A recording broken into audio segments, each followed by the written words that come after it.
Oke, saya nggak tahu kenapa tiba-tiba nge-log out sendiri ya. Kita lanjutin aja, nggak apa-apa di-login aja lagi. Kalau yang belum login silahkan di-login lagi. Eh, ini Zoom-nya tiba-tiba nge-log out sendiri saja, itu saya juga kurang tahu. Oke. Oke, kita lanjutkan lagi ya. Eh, sampai mana tadi? Sampai sini ya. Satu file ini ya. Jadi nanti Anda bisa coba sendiri ya. Kasus-kasusnya ini juga ada beberapa contoh ya. Bisa Anda lakukan sendiri di rumah. Nanti Anda bisa lihat kok ada yang nol gitu ya. Kalau nol berarti memang ada transaksinya gitu ya.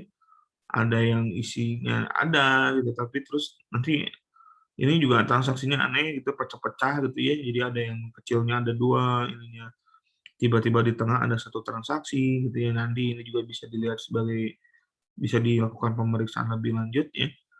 Nah, selanjutnya adalah duplikat ya. Duplikat ini fungsinya sudah jelas ya. Jadi duplikat ini adalah kita ingin mencari apakah ada tidak data yang kita sedang analisa itu mengandung data ganda gitu ya.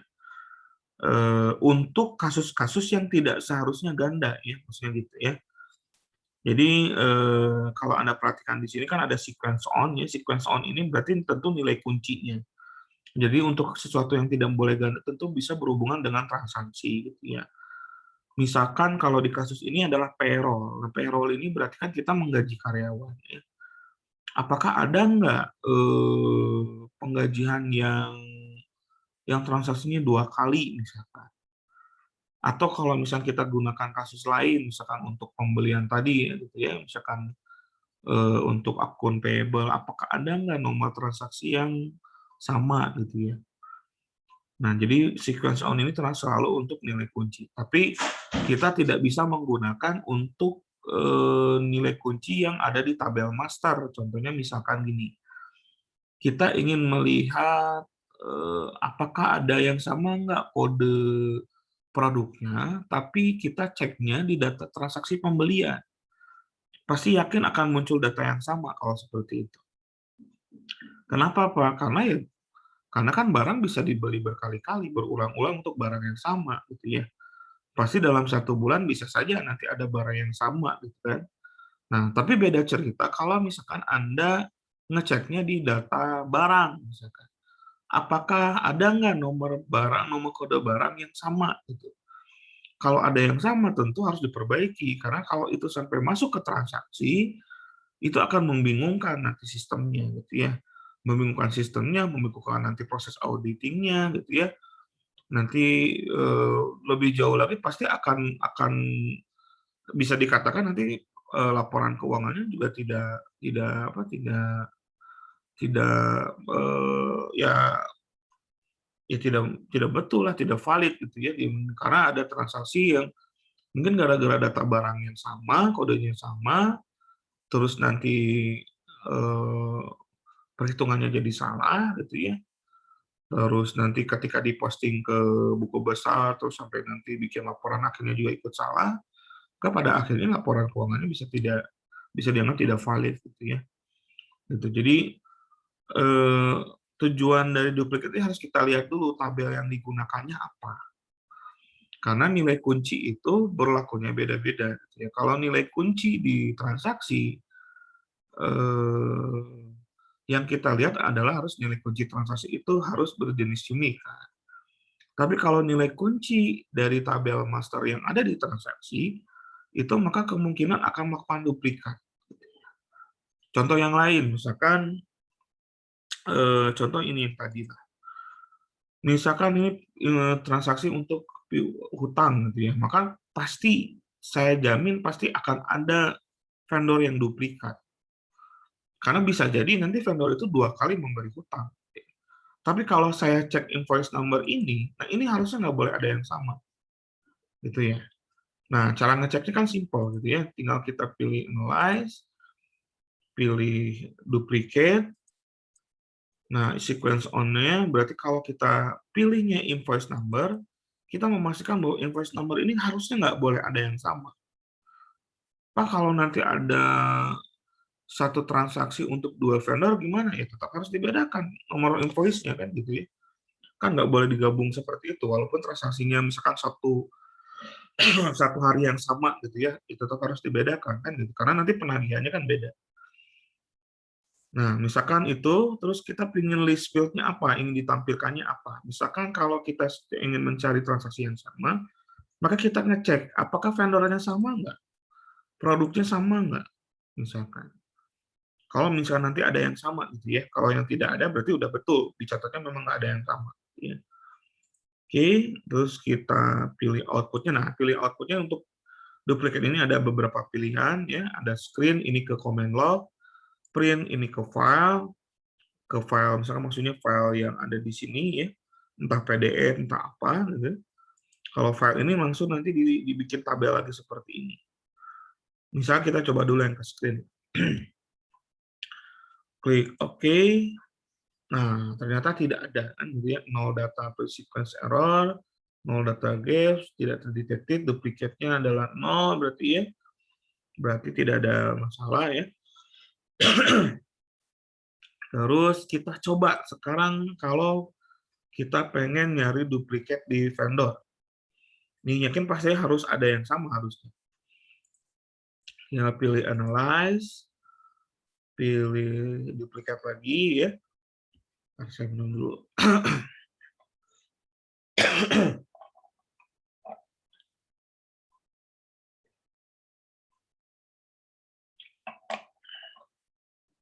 Misalkan sequence ons-nya adalah di vendor ya. Nah, tentu list field-nya kita lihat barangnya barang yang mana, harganya harga berapa ya, kuantitinya berapa banyak misalkan. Pokok vendornya ini sorry, bukan vendor, produk number ya. Nah, gini. Oke. Nah, sekarang kita pilih yang lain ya, outputnya kalau tadi ke screen, kita pilih ke file, misalkan nyari duplicate vendor. Oke. Nah, pasti ada yang sama ya, 91 record products ya. Nah, pasti ada yang sama ya. Ini kan yang muncul yang di sini yang samanya. Nah, pertanyaannya, apakah Anda bukan harus ya, kalau Anda melakukan ini apakah benar? Tentu salah ya. Kalau Anda sebagai auditor, ngapain Anda mencari data duplikat, di mana data itu pasti harusnya duplikat gitu. Ya. Karena kan si vendor ini bisa berulang gitu ya di transaksi yang hari yang sama gitu ya. Jadi Anda harus bisa bisa memilah-milah gitu ya, mana yang kita cek duplikatnya itu benar gitu ya, atau mana yang enggak gitu ya. Kalau di vendor ini kebetulan nggak mungkin kita cek duplikatnya, karena pasti nggak produce terus, pasti menghasilkan nilai duplikat gitu ya. Karena nilai duplikat vendor di sini kan ini berhubungan dengan vendor yang bertransaksi di perusahaan tersebut gitu ya. Mungkin invoice-nya bisa beda-beda gitu ya, tapi vendornya bisa sama. Itulah.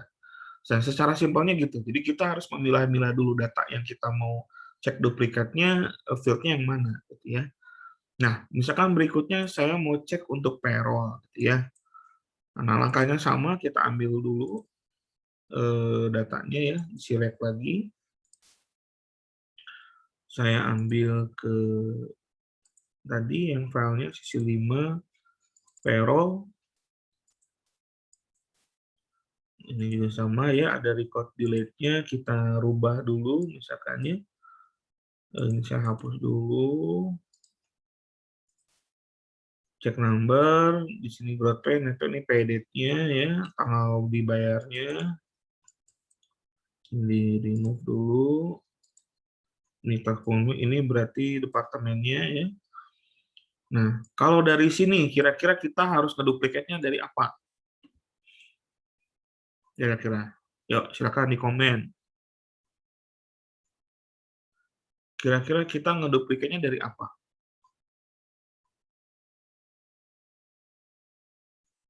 Halo?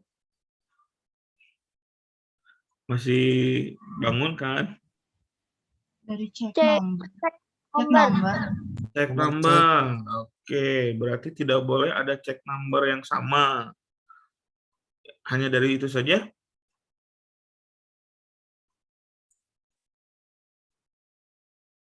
Ada yang lain mungkin? Mungkin nggak kita ceknya berdasarkan employee number-nya? Mungkin, Pak. Kira-kira alasannya apa?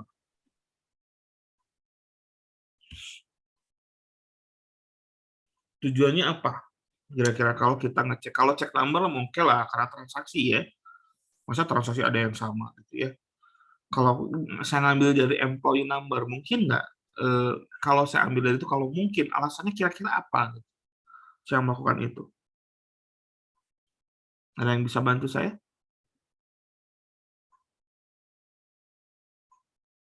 Yang tadi bilang mungkin siapa? Ayo tanggung jawab.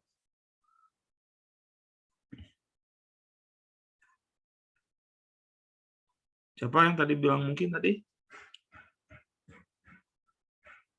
Kok jadi ngilangin ini? Ayo, tanggung jawab. Ayo, tadi yang bilang mungkin siapa?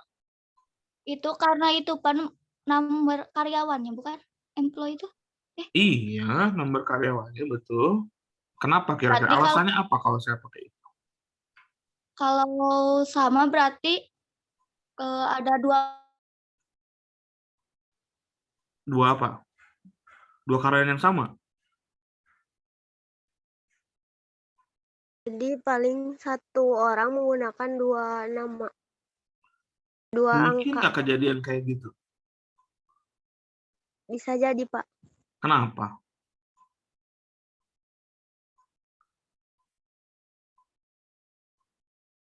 Ada nama yang sama mungkin. Ada nama yang sama ya. Ini kan employee number, Neng. Masa nomor yang sama? nomor yang sama tapi nama berbeda.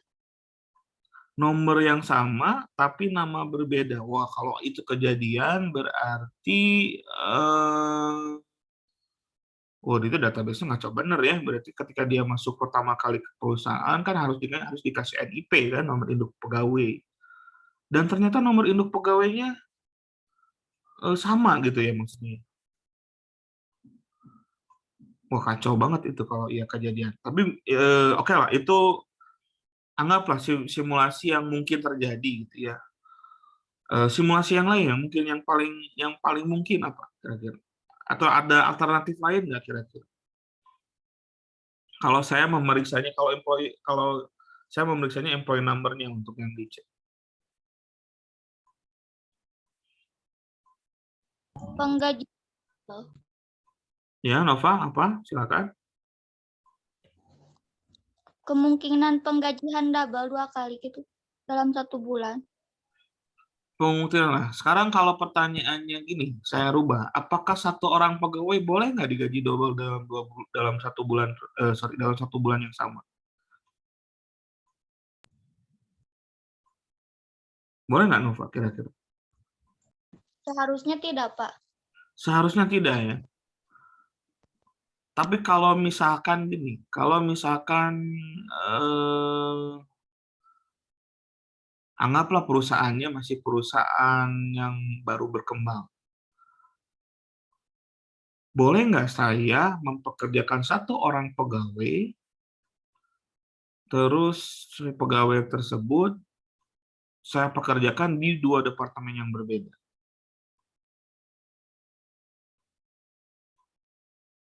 Boleh nggak kira-kira?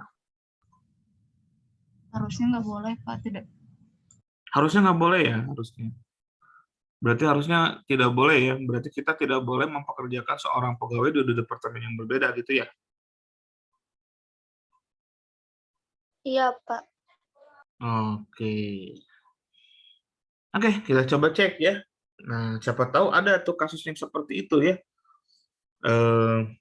Satu kemungkinannya adalah tadi yang diceritakan bahwa satu employee number punya 2 nama orang yang berbeda ya, berarti kemungkinan sistemnya ya kacau gitu ya.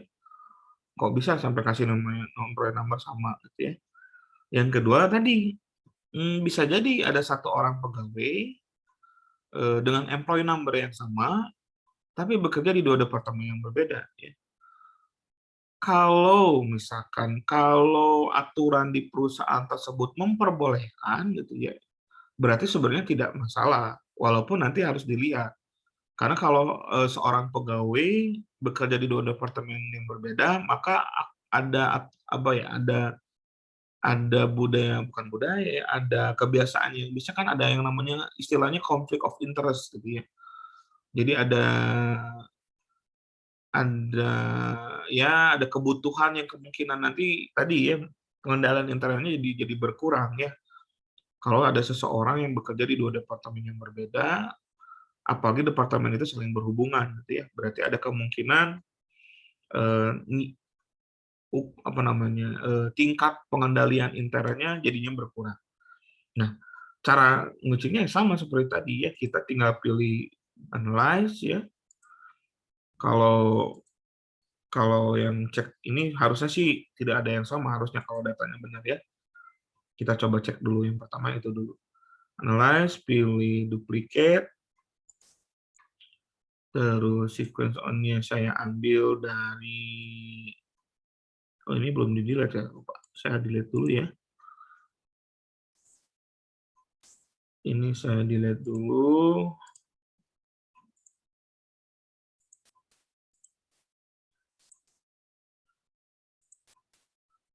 Oke. Terus pilih analyze, pilih duplicate, sequence on-nya adalah check number ya. Terus list field-nya adalah employee number. Kalau pay date-nya kayaknya pasti sama ya. Work date-nya mungkin yang harus dilihat.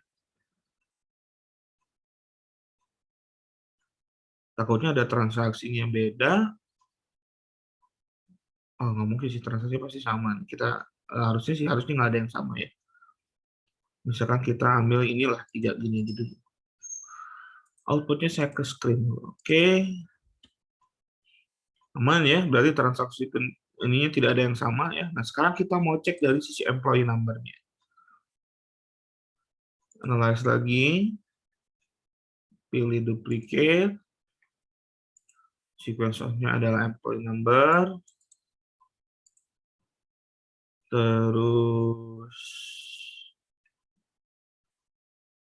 list field-nya kita ambil check number. Terus work date. Saya ambil apa? Gross pay, net pay, dan tax amount-nya. Jadi biar ketahuan gajinya sama nggak, ada yang beda atau sama nggak gitu ya. Oke. Outputnya sekarang kita pilih ke file. Kita pilih beri namanya misalkan cek IMP no misalkan ya. Oke. Nah, ternyata produce ya, satu gap or duplicate detected. Kita lihat hasilnya seperti apa ya. Nah, ternyata employee number-nya ada yang sama. Work date-nya beda ya, kalau gajinya ternyata sama. Berarti ini kesimpulan yang kedua ya, yang tadi ya.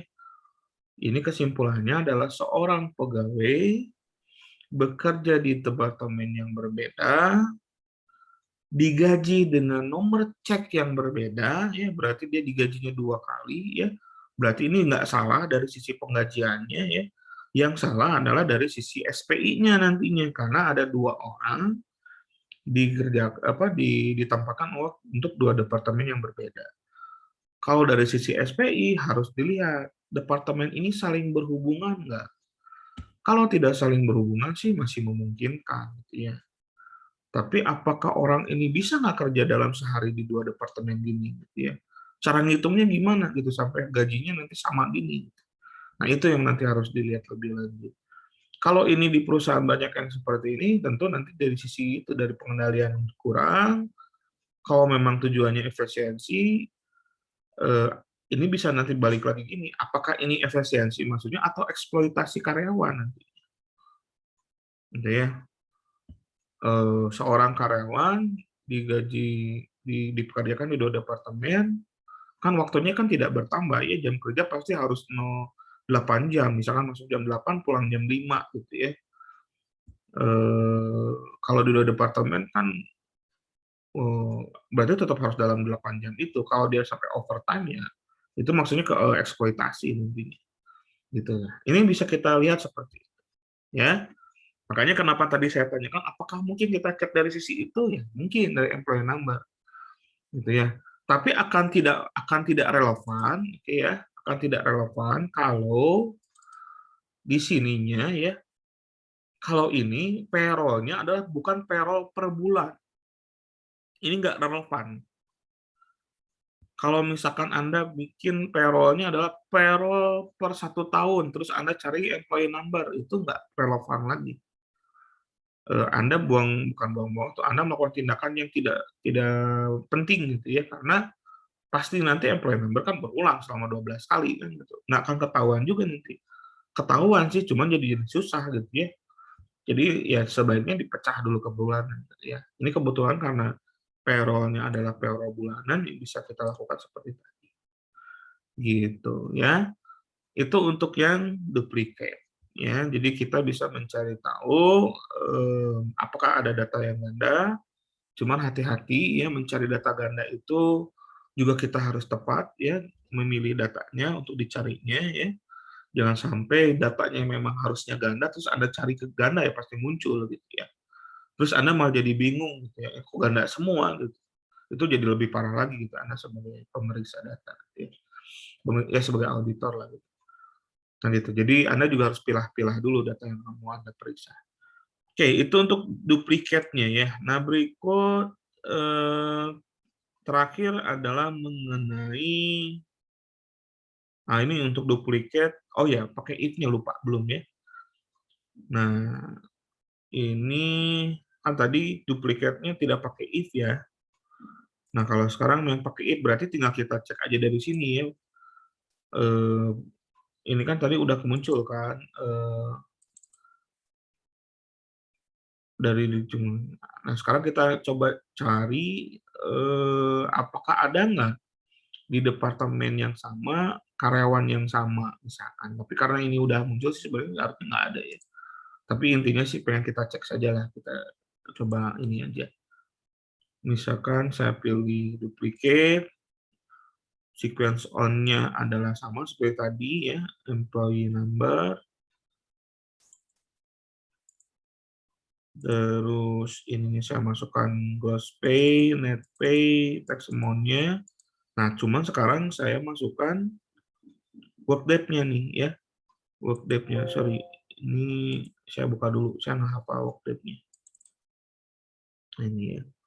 Analyze, duplicate,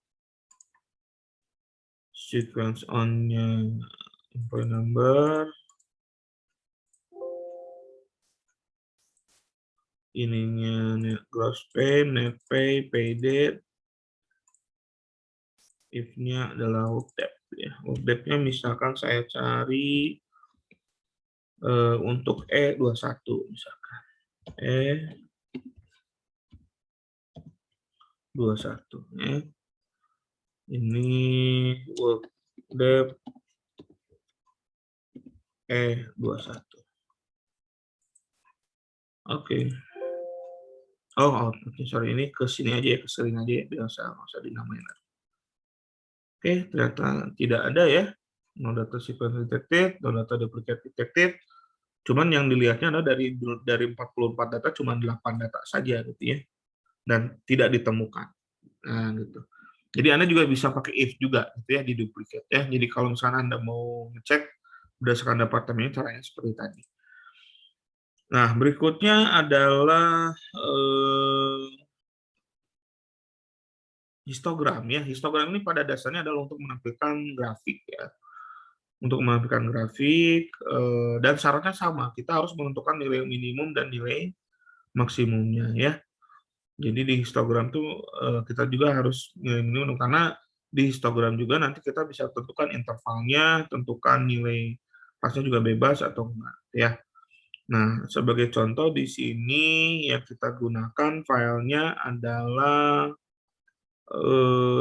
inventory ya. Saya ambil dulu datanya. Saya ambil data inventory ya. Seperti tadi biasa ya, Anda hapus dulu record delete-nya. Kira-kira ada lagi nggak record delete-nya? Tidak ada ya. Terus record delete-nya kita delete saja ya. Nah, ini ya. Terus misalkan kita diminta di sini untuk membuat histogram berdasarkan log ini lokasi gudang ya maksudnya ya. Ini berarti kita tinggal pilih analyze dulu. Kalau kita langsung pilih histogram ya, terus pilih log ini enggak, ini kekunci semua gitu ya. Ini kekunci semua. Maka yang harus kita lakukan ya adalah tinggal kita profiling dulu ya, profiling dulu untuk lognya ya, analyze, profil, ini untuk fieldnya, lognya tadi mana ada nggak?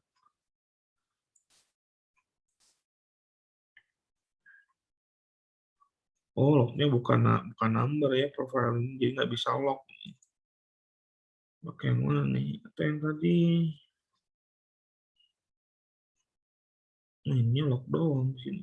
Atau yang lain lah ya. Misalkan kita coba cek apakah tadi saya salah ya.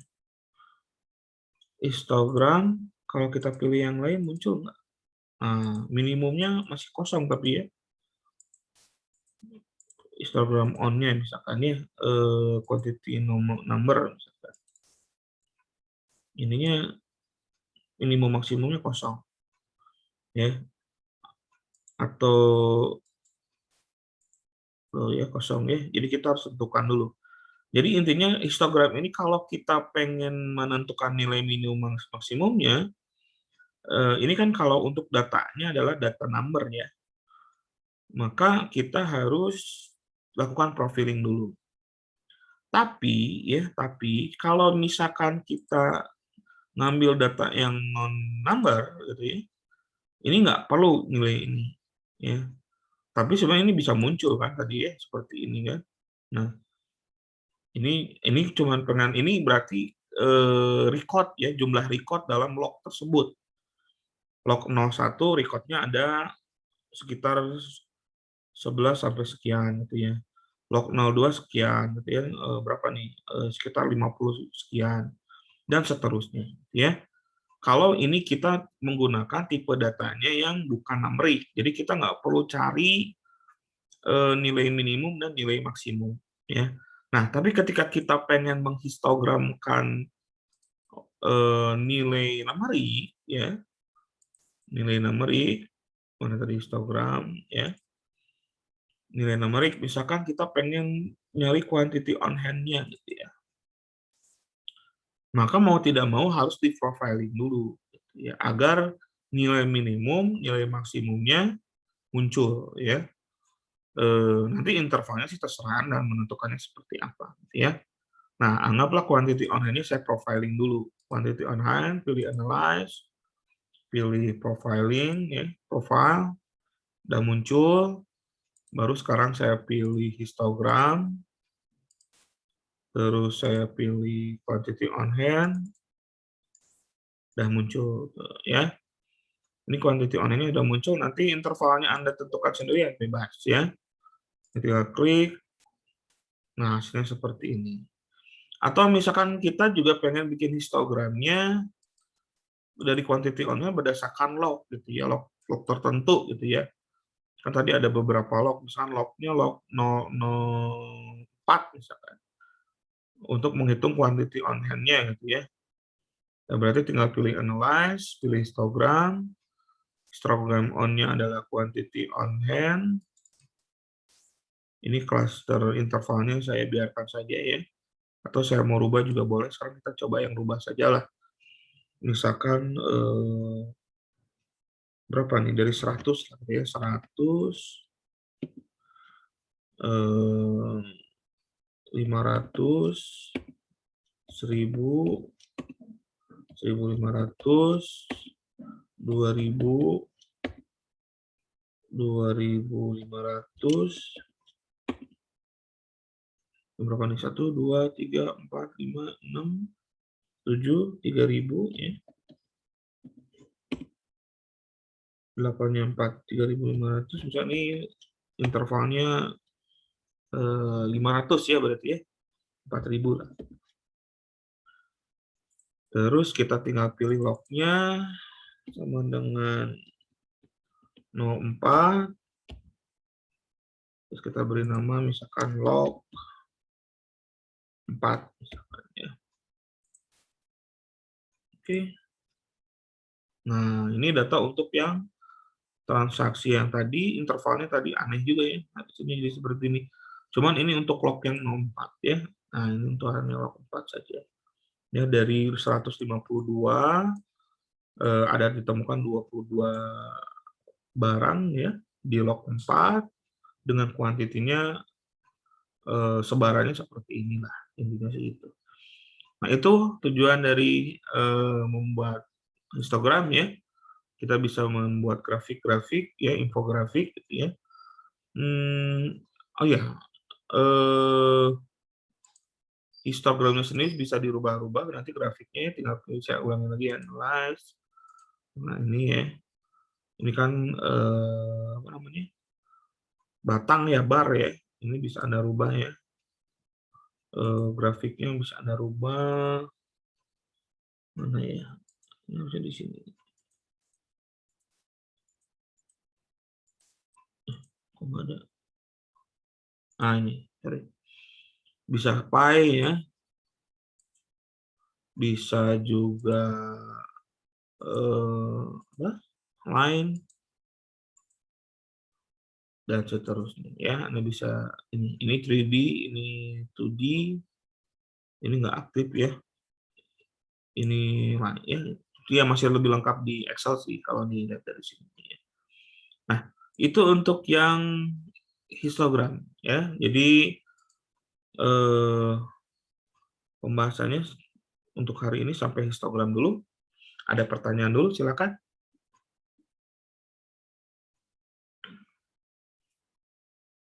Ada pertanyaan? Apa sudah cukup jelas pembahasannya? Cukup jelas, Pak. Jelas ya? Yang lain silakan. Jelas, Pak. Jelas ya. Baik. Oke, kalau cukup jelas, nah untuk latihan minggu depan ya, untuk latihan minggu depan, ini nggak terlalu banyak seperti kemarin ya, dikit saja. Langkahnya sama seperti minggu lalu, cuma kalau minggu lalu kan kita bikinnya dari Excel dulu, diisi dulu pakai rumus, itu sama Anda. Kalau sekarang sih nggak, lebih simpel lagi ya. Datanya Anda bisa download nanti di si Pintar ya. Anda di sini yang order DE ini udah ada ya. Terus ya Anda langsung aja kerjain ini perintah-perintahnya ya.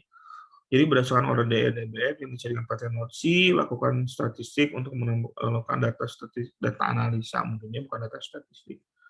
Buatlah rekapitulasi bla bla bla dan seterusnya. Ini soalnya ada 8 soal, jadi Anda tinggal masukkan saja gitu ya. Tinggal file data select, kalau barunya kan dengan file ya, yang project dulu. Nah, kalau itu tinggal masukin, nah ini tinggal Anda hapus dulu ya, seperti biasa. Record direct-nya Anda hapus dulu, remove ya. Terus ini kan sudah betul ya. Ini tinggal kita edit ya. Nah, gede.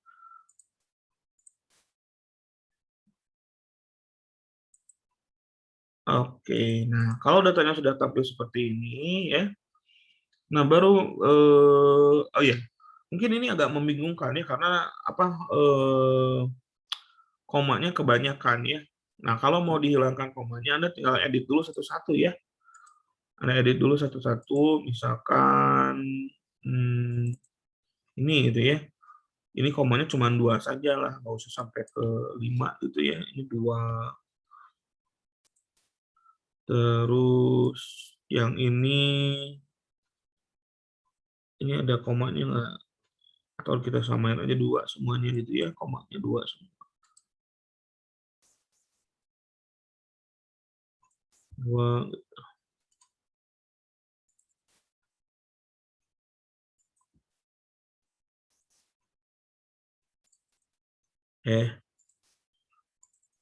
Ini ya. Nah, kalau sudah di close, nah ini udah hilang, datanya seperti ini. Ini kan jadi jauh lebih gampang ya ceknya ya. Terus nanti Anda lakukan analisa-analisa ini berdasarkan ini permintaannya. Ya. Jawabannya adalah tentu Anda tinggal kirim comment log-nya saja. Ya.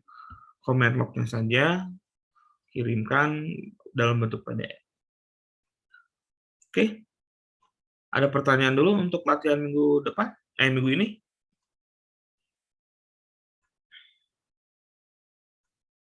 Tidak ada?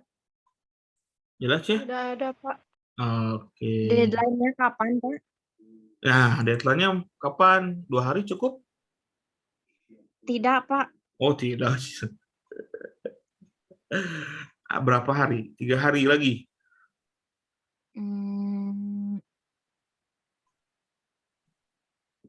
Satu pekan, Pak. Tapi Oh, kelamaan ya. lama 1 pekan mah atuh.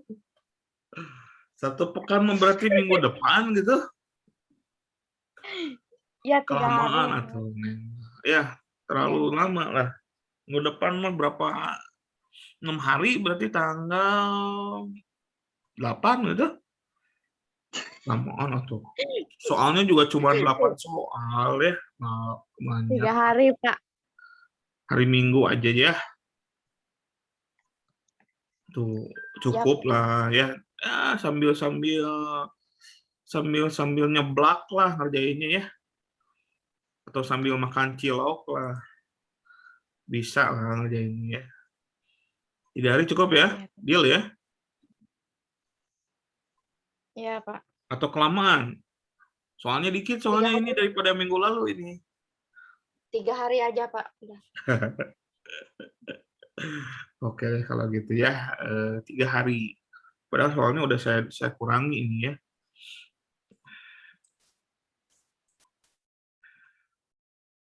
Biar tidak beban sambil nyeblak gitu ya, sambil makan cilok gitu kan enak tuh. Editnya mana ini?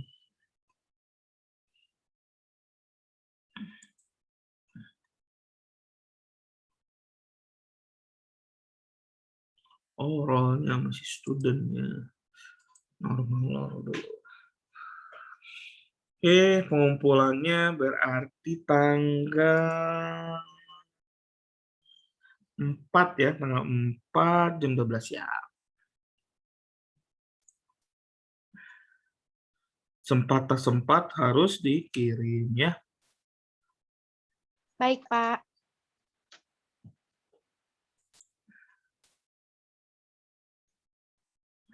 Sedikit lah ini mah lebih gampang daripada minggu lalu. Ini bari ngicup ini mah.